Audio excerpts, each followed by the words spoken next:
नमस्कार। आज मैं आपके साथ एक मोटर ओडी इंश्योरेंस क्लेम साझा करूंगा और ये एक बहुचर्चित क्लेम केस है जो आजकल सोशल मीडिया पे चर्चा का विषय है। मैंने पिछले अपने वीडियो में भी इसका कुछ जिक्र किया था, तो तब मैंने थोड़ा कम जिक्र किया था। आज मैं थोड़ा विस्तार से और सिर्फ इसी विषय पे चर्चा करूंगा और जो मेरे अपने विचार हैं। तो ये जो क्लेम है ये एक ईवी व्हीकल का है और जो कार कंपनी है उसका नाम है BYD, बिल्ड योर ड्रीम्स। जो चाइनीज़ एक कंपनी है, जिस कंपनी में कभी जो मर्सिडीज जैसा ब्रांड नेम है उसकी भी हिस्सेदारी थी। और ये वर्ल्ड की लार्जेस्ट इलेक्ट्रिकल व्हीकल और ये इलेक्ट्रिकल जो बैटरीज हैं उनकी मैन्युफैक्चरिंग सबसे बड़ी विश्व की कंपनी है। और इंडिया में भी ये ऑपरेशन कर रही है। जब चाइना से हमारे देश का कुछ विवाद हुआ था, तो तब कुछ समय के लिए ये कुछ कंपनी इंडिया में इस्टेब्लिश होने में अड़चन आई थी, लेकिन अभी ये इस्टेब्लिश है। और मैं ग्रेटर नोएडा रहता हूँ और गौतम बुद्ध यानी उत्तर प्रदेश, गौतम बुद्ध नगर डिस्ट्रिक्ट और नोएडा सेक्टर 63 में इसका शोरूम है। और इसके अभी हमारे देश में उतने BYD व्हीकल्स नहीं दिखाई देते, लेकिन अभी ये कंपनी ग्रो कर रही है। और हमारे जो देश की सरकार की नीति है इलेक्ट्रिकल्स व्हीकल्स को बढ़ाने के लिए, तो सभी कंपनी अपने अपने इलेक्ट्रिकल व्हीकल्स ला रहे हैं। इंग्लिश शॉर्ट में EV व्हीकल्स कहते हैं। अभी सबसे ज़्यादा हमारे यहाँ टाटा कंपनी के इलेक्ट्रिकल व्हीकल्स खासतौर से टियागो ज़्यादा दिखाई देती है। और बाकी और भी कंपनी की MG मॉरिस गैरेज उनकी भी एक गाड़ी है।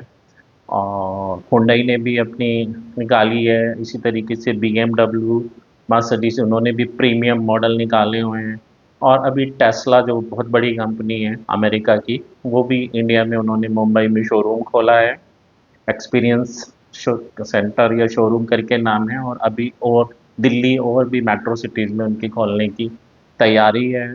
और एक वियतनाम की कंपनी है, वो भी बड़ी इलेक्ट्रिक व्हीकल कंपनी है, वो भी अपने शोरूम अभी टेस्ला के साथ ही खोल रही है।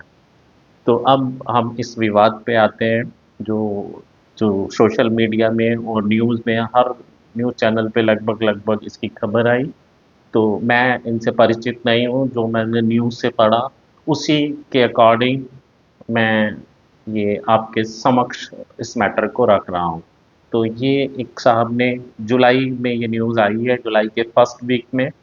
और ये साहब ने एक नोएडा में एक साहब हैं जिनका नाम आदित्य सोनी न्यूज़ में लिखा हुआ है। इन्होंने एक लगभग जुलाई फर्स्ट वीक से 2 महीने पहले इन्होंने BYD गाड़ी का सील मॉडल खरीदा। ये सील मॉडल 41 लाख से लेके 53.50 लाख अराउंड तक का आता है। और इसकी जो किलोमीटर रेंज है वो लगभग 650 किलोमीटर्स है। तो इस गाड़ी से ये अपने होम टाउन सतना मध्य प्रदेश गए। और वहाँ जहाँ इन्होंने गाड़ी को खड़ा किया, तो किसी वजह से वहाँ पे पानी जल भराव हो गया, पानी भर गया, बारिश या जो भी वजह है। और बरसात का मौसम चल रहा है अभी। और उस वजह से इनकी गाड़ी सबमर्ज हुई और वो स्टार्ट होना बंद हो गई। उसके बाद ये जैसे भी अपनी गाड़ी को BYD वर्कशॉप पर लेके आए और उसे कहा कि भाई ये गाड़ी में प्रॉब्लम है, ये स्टार्ट नहीं हो रही, चल नहीं रही। तो BYD वर्कशॉप ने चेक किया और चेक करने पे पाया कि गाड़ी की जो बैटरीज हैं, लिथियम बैटरीज, वो डैमेज हो गई हैं। और जो एक बहुत महंगा पार्ट है और सब ये वारंटी क्लेम में नहीं आएगा। इसके लिए आपको इंश्योरेंस कंपनी पर क्लेम फाइल करना चाहिए। वैसे ये कंपनी अपनी बैटरीज के लिए 8 साल के लिए वारंटी देती है, लेकिन चूंकि वाटर डैमेज था तो उन्होंने वारंटी क्लेम को मना कर दिया। उसके बाद साहब ये इंश्योरेंस कंपनी, इस गाड़ी की इंश्योरेंस कंपनी जो हमारे देश की मोटर ओडी प्रीमियम अर्जन के नज़रिए से सबसे बड़ी कंपनी है, उससे बीमा था। और इन्होंने अपनी बीमा कंपनी पे क्लेम फाइल किया और लगभग 18.5 लाख से ज़्यादा का क्लेम अमाउंट था जो इन्होंने क्लेम किया। तो जाहिर सी बात है 50,000 से ज़्यादा के इस तरीके के लॉस के लिए एक अप्रूव सर्वेयर अपॉइंट करना होता है इंश्योरेंस कंपनी ने। तो इंश्योरेंस कंपनी ने अपॉइंट किया होगा, उसकी जानकारी मुझे नहीं है कि क्या किया या नहीं किया या किसको किया। तो लेकिन इंश्योरेंस कंपनी ने कुछ समय में क्लेम को रिजेक्ट कर दिया और इंश्योरेंस कंपनी का कहना था कि साहब आपने जो बैटरी के लिए एक्स्ट्रा एड ऑन कवरेज नहीं ली, तो आपकी बैटरी की कवरेज नहीं थी, इसलिए आपका क्लेम एडमिसेबल नहीं है। तो इस तरीके से इनकी गाड़ी का इंश्योरेंस कंपनी ने भी और व्हीकल मैन्युफैक्चरर जो कंपनी है उस व्हीकल मैन्युफैक्चरिंग कंपनी, दोनों ने इनके लॉस को मना कर दिया। गाड़ी रिपेयर हुई, गाड़ी में 18,35,000 रुपये की बैटरी डली और जो इन्होंने खुद पेमेंट करके गाड़ी को डिलीवर लिया। इनका कहना था, इन्होंने सोशल मीडिया पे डाला था कि मैंने इस गाड़ी को जब खरीदा था तो जो इंश्योरेंस ब्रोकर है उससे कहा था कि मुझे सारी एड ऑन कवरेज चाहिए, इवन बैटरी की भी एक्स्ट्रा एड ऑन कवरेज है तो वो भी चाहिए, और 1,20,000 प्रीमियम दिया था। और ये जो कॉल इनके और जो इंश्योरेंस कंपनी का एजेंट है जो रिप्रेजेंटेटिव था, ये टेलीफोनिक हुई थी और उसकी इनके पास रिकॉर्डिंग भी है जैसा न्यूज़ में लिखा था। और ये उस रिकॉर्डिंग में इन्होंने पूछा है बैटरी एड ऑन कवरेज के लिए और एजेंट जो इंश्योरेंस कंपनी का एजेंट प्रतिनिधि है उसने हाँ कहा है, हाँ साहब इसमें कवरेज है। लेकिन जो डॉक्यूमेंट है इंश्योरेंस पॉलिसी उसमें ऐसा नहीं था। तो अक्सर बहुत सारे लोगों के साथ हमारे यहाँ ऐसी गड़बड़ होती है कि ज़बानी कुछ कहा जाता है, वादा किया जाता है, लेकिन ऑन डॉक्यूमेंट जो पॉलिसी है, जो कॉन्ट्रैक्ट है, उसमें वो चीज़ नहीं होती। तो कभी भी इंश्योरेंस पॉलिसी खरीदें तो उसको बिल्कुल उसके प्रपोज़ल को या ऑफ़र को जो भी है उसको चेक कीजिए। इवन जब पॉलिसी तैयार होके मिले तो ज़रूर चेक कर लीजिए क्या कवरेज है, क्या एड ऑन कवरेज है, ये चेक कर लेना चाहिए। अब मैं इस मुद्दे पे आता हूँ कि ये एक्स्ट्रा एड ऑन कवरेज है, मैं इनको छोड़ देता हूँ और सिर्फ जो स्टैंडर्ड पॉलिसी है उसकी कवरेज की बात करता हूँ। तो ये जो इलेक्ट्रिक व्हीकल हैं इनकी भी जो स्टैंडर्ड कवरेज है सेम जो पेट्रोल डीजल व्हीकल हैं उसी तरीके से है, वही भाषा है जो इंडियन मोटर टैरिफ में प्राइवेट कार्स के लिए दी हुई है। और इसमें कहीं कहीं एक्सेस क्लोज जो है वो 1,000 और कहीं कहीं 2,000 उसका फ़र्क है। और बेसिक जो जो पैरल्स होती हैं जिनके अगेंस्ट रिस्क कवरेज होती है वो जो स्टैंडर्ड पॉलिसी की जो वर्डिंग है उस सेम है। और जो बहुत सारी पैरल्स होती हैं जिनके अगेंस्ट कवरेज मिलती है तो उसमें मैं दो तीन पैरल्स का नाम लूँगा। एक होती है बाई एक्सीडेंटल एक्सटर्नल मीन्स, यानी कि दुर्घटना का कोई बाह्य कारण। तो एक ये है, दूसरी इम्पोर्ट मैं इस क्लेम से रिलेटेड ही सिर्फ उन पैरल्स को बता रहा हूँ। दूसरी है फ्लड। फ्लड यानी कि बाढ़, जो जल भर बाढ़ आ जाती है उसकी वजह से जो लॉसेज होते हैं तो ये फ्लड पैरल के अंतर्गत आते हैं। फ्लड ये पैरल हो गई, जोखिम हो गया। तीसरा है इनअंडेशन। इनअंडेशन यानी जो ड्राई लैंड है उस पे कोई लिक्विड जल पानी जो भी है वो भर जाए, उसकी वजह से जो लॉस आए तो वो भी कवरेज है, इसको इनअंडेशन पैरल बोलते हैं। और चौथा एक हेल स्टॉर्म। हेल स्टॉर्म ओले वृष्ट भी बोलते हैं, और मूसलाधार बारिश यानी बहुत तेज़ बारिश हो रही है और उसकी वजह से कहीं जल भराव हो गया या बारिश का पानी घुस गया तो वो उसको हेल स्टॉर्म भी कहते हैं। वो हेल स्टॉर्म पैरेल हो गई और इसके अगेंस्ट भी कवरेज है। तो जो ये क्लेम केस है जहाँ उन्होंने गाड़ी की थी एक ड्राई लैंड में की थी, किसी वजह से बारिश या जो भी बाढ़ या जिस वजह से भी आई, इनंडेशन की स्थिति आई, जल भराव की स्थिति आई, जो उनकी गाड़ी में घुसा और जिसकी वजह से बैटरी डैमेज हो गई। ये इनकी कंट्रोल से बाहर थी क्योंकि ये मौसमी वो है, और हमारे देश में सड़कों में जल भर जाना, गलियों में जल भर जाना या इवन बाढ़ भी आ जाना ये बहुत कॉमन है और इसमें आदमी के कंट्रोल से बाहर है। ऐसी ही स्थिति मुझे लगता है इस क्लेम में भी, इस केस में भी हुई। तो ये जो स्टैंडर्ड पॉलिसी कवरेज है उसमें इनंडेशन कवरेज है, फ्लड भी कवरेज है, हेल स्टॉर्म भी कवरेज है और बाई एक्सीडेंटल एक्सटर्नल मीन्स भी कवरेज है। तो जो पानी आया वो बाई एक्सीडेंटल एक्सटर्नल मीन्स भी है और इनंडेशन भी है और उसे फ्लड भी काउंट कर सकते हैं और हेल स्टॉर्म यानी मूसलाधार बारिश के थ्रू भी हो सकता है। तो इन चारों के अंतर्गत ये जो लॉस आता है। और अगर जो ये कंपनी की वेबसाइट पे इनकी स्टैंडर्ड पॉलिसी के बारे में पढ़ें तो उसमें भी लिखा है कि ये जो गाड़ी की आईडीवी का लगभग 60% तो बैटरी की कीमत ही होती है। बैटरी या उससे रिलेटेड जो कंपोनेंट हैं वो 60% है। यानी जो इंश्योर्ड ने प्रीमियम दिया स्टैंडर्ड ओडी कवरेज के लिए तो उसमें उस पूरी गाड़ी की कवरेज है। उस गाड़ी में जो जो चीज़ कंपनी से आई है, इवन बैटरी हो या बैटरी से रिलेटेड पार्ट्स हो, मोटर हो या सेंसर्स हो, जो भी है वो उस जो गाड़ी के साथ आए हैं वो जो है जो स्टैंडर्ड जो कवरेज जो स्टैंडर्ड पॉलिसी कवरेज है उस उसमें वो सारे पार्ट्स कवरेज हैं यानी कि बैटरी भी कवरेज है।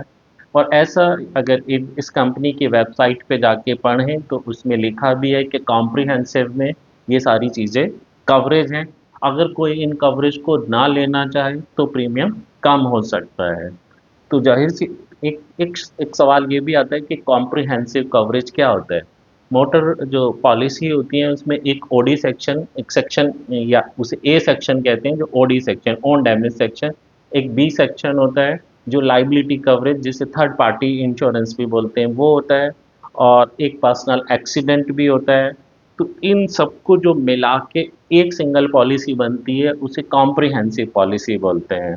अगर एक आदमी सिर्फ थर्ड पार्टी यानी लाइबिलिटी इंश्योरेंस की कवरेज लेता है तो वो लाइबिलिटी इंश्योरेंस या सामान्य भाषा में उसको थर्ड पार्टी इंश्योरेंस भी बोलते हैं।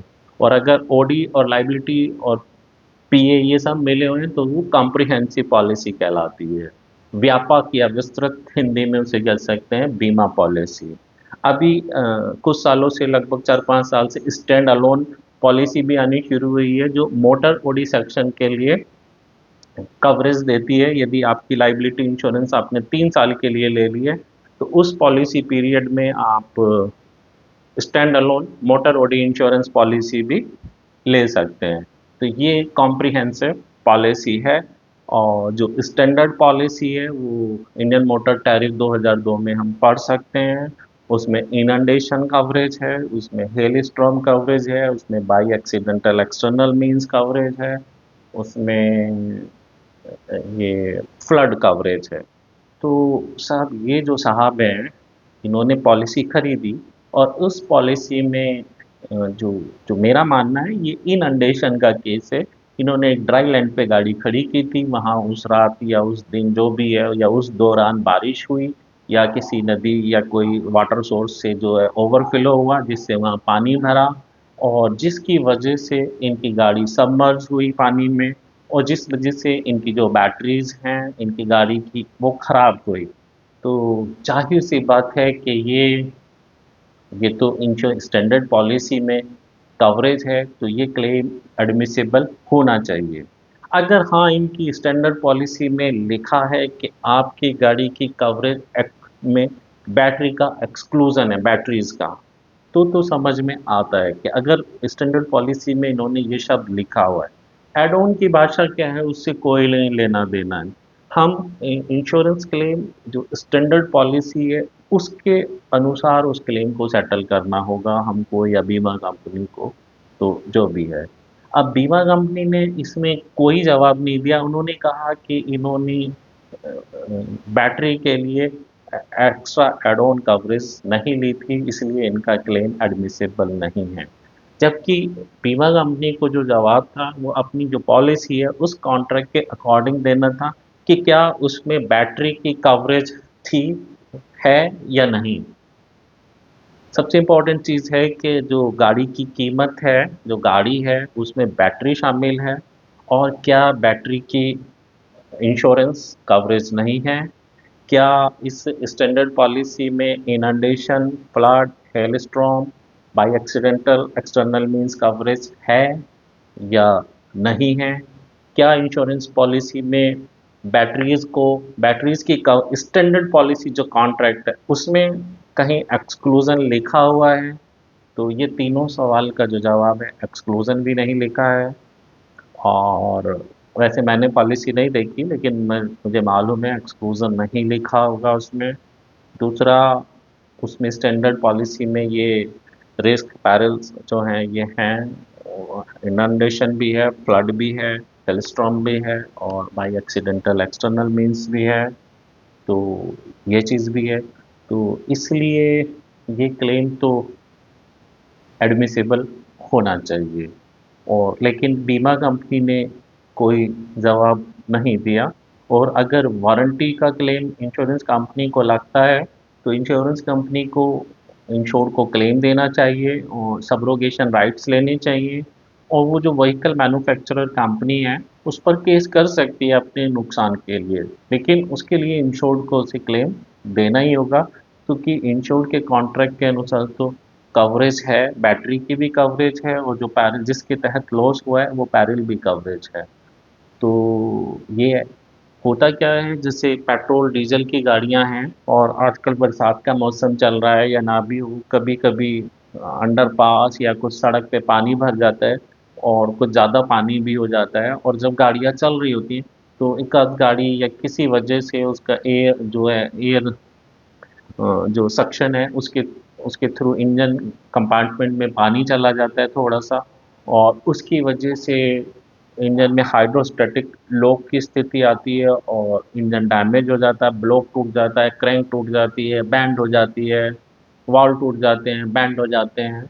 तो इस तरीके का इंजन में, या पिस्टन बैंड हो जा कनेक्टिंग रोड बैंड हो जाती है, पिस्टन डैमेज हो जाते हैं, सिलेंडर वॉल डैमेज हो जाती है। तो ये हाइड्रोस्टैटिक लॉक लॉस होता है। तो इसके लिए भी बहुत सारे हमारी इंश्योरेंस कंपनीज के लोग, एम्प्लॉयज़ या अप्रूव सर्वेयर, कि अगर इंजन प्रोटेक्शन कवरेज है तभी वो उस क्लेम को कंसिडर करेंगे, मतलब एक्स्ट्रा एड ऑन कवरेज है, अदरवाइज नहीं। जबकि सच्चाई ये है कि इंजन गाड़ी का पार्ट है और उस इंजन की भी उतनी ही कवरेज कवरेज है जितनी बाकी गाड़ी की, क्योंकि गाड़ी की कीमत में इंजन भी है, और उस पे भी इनंडेशन और फ्लड या बाई एक्सीडेंटल एक्सटर्नल मीन्स ये कवरेज अप्लाई होती हैं। तो बहुत सारे लोग जिनका मैं अभी इंश्योरेंस कंपनी एम्प्लॉयज़ या अप्रूव सर्वेयर, ऐसे केसेस में बहुत केस मैंने देखे हैं जिसमें ये कह के कि इन्होंने इंजन प्रोटेक्शन कवरेज नहीं ली है, तो इस वजह से ये क्लेम आपका एडमिसिबल नहीं होगा या नहीं मिलेगा। जबकि अगर पॉलिसी कवरेज को पढ़ें तो इन इंजन तो कहीं एक्सक्लूजन लिखा ही नहीं है, इंजन की तो उतनी ही कवरेज है, गाड़ी के प्रत्येक पार्ट की उतनी ही कवरेज है, जब तक कि या तो एक्सक्लूजन लिखा हो, एक्सक्लूजन नहीं लिखा तो कवरेज है। और इनंडेशन या फ्लड या बाई एक्सीडेंटल एक्सटर्नल मीन्स या हेल स्ट्रोम, ये बराबर रूप से अप्लाई होती हैं। और अगर लॉस इनंडेशन की वजह से या अन्य किसी की वजह, कवरेज पैरल्स की वजह से हुआ है, तो क्लेम तो एडमिसिबल होगा। तो सेम मुझे जो लग रहा है वो सेम पोजीशन ये इस गाड़ी के क्लेम केस में हुई है। पता नहीं कौन अप्रूव सर्वेयर साहब थे, लेकिन जो भी थे, इंश्योर्ड को उनकी सर्वे रिपोर्ट मांगनी चाहिए, क्योंकि बीमा कंपनी और अप्रूव सर्वेयर दोनों की जिम्मेदारी है कि इंश्योर्ड को सर्वे रिपोर्ट कॉपी प्रोवाइड करें। हो सकता है एक बारी में ना दें, वो मेल करें, बार बार करें। तो बीमा अप्रूव सर्वेयर दे ना दें, लेकिन बीमा कंपनी अवेलेबल करा देगी। उसमें रिजेक्शन का वजह देखें, क्योंकि रिजेक्शन का वजह ये देना के साथ इसमें extra add on coverage batteries के लिए नहीं थी, ये कोई वजह नहीं होगी। अगर किसी क्लेम को मना करना है तो उस कॉन्ट्रैक्ट के अकॉर्डिंग मना करना होगा, यानी जो भी स्टैंडर्ड कवरेज है उसके अनुसार क्यों नहीं कवरेज है, क्या ये बैटरी इस गाड़ी का हिस्सा नहीं है, और क्या ये जो लॉस जिस वजह से हुआ वो पैरल्स जो इस रिस्क कवरेज है उस वो जोखिम के तहत नहीं है। तो मेरे हिसाब से तो ये है कि कवरेज भी है और बैटरी गाड़ी का हिस्सा भी है, बैटरी की भी कवरेज है, तो एडमिसिबल होना चाहिए। लेकिन खैर मैं इसमें अप्रूव सर्वेयर नहीं हूँ, जो सर्वेयर साहब हैं, जो भी हैं, इवन बीमा कंपनी, दोनों को भी क्लैरिफाई करके जवाब देना होगा, स्पष्ट देना होगा, चूँकि ये एक नियम है इंश्योरेंस में कि अगर किसी का क्लेम रैपिडेट किया जाता है तो स्पेसिफिक टर्म्स एंड कंडीशन जो कॉन्ट्रैक्ट किया उसके अकॉर्डिंग किया जाएगा। तो सब कवरेज तो है और पैरल्स भी ये उसमें कवरेज हैं। तो बड़ा मुश्किल है, यानी मुझे लग रहा है कि यहाँ मनमानी हुई है और गलत हुआ है। तो अगर इस क्लेम केस को उन्होंने गाड़ी ठीक करा ली है तो कोई नहीं, वो बीमा लोकपाल में शिकायत कर सकते हैं और बीमा लोकपाल में भी जा सकते हैं। और अगर और बेहतर तरीके से सुनवाई करनी है तो वो इन कंज्यूमर फोरम में जा सकते हैं और ये परमानेंट लोक अदालत होती हैं वहाँ जा सकते हैं, कॉमर्शियल कोर्ट में जा सकते हैं। तो बहुत सारे उनके पास ऑप्शन हैं और मुझे पूरी उम्मीद है कि उन्हें न्याय मिलेगा, उन्हें उनका हक मिलेगा, क्योंकि क्लेम सेटलमेंट कॉन्ट्रैक्ट के अकॉर्डिंग होना है।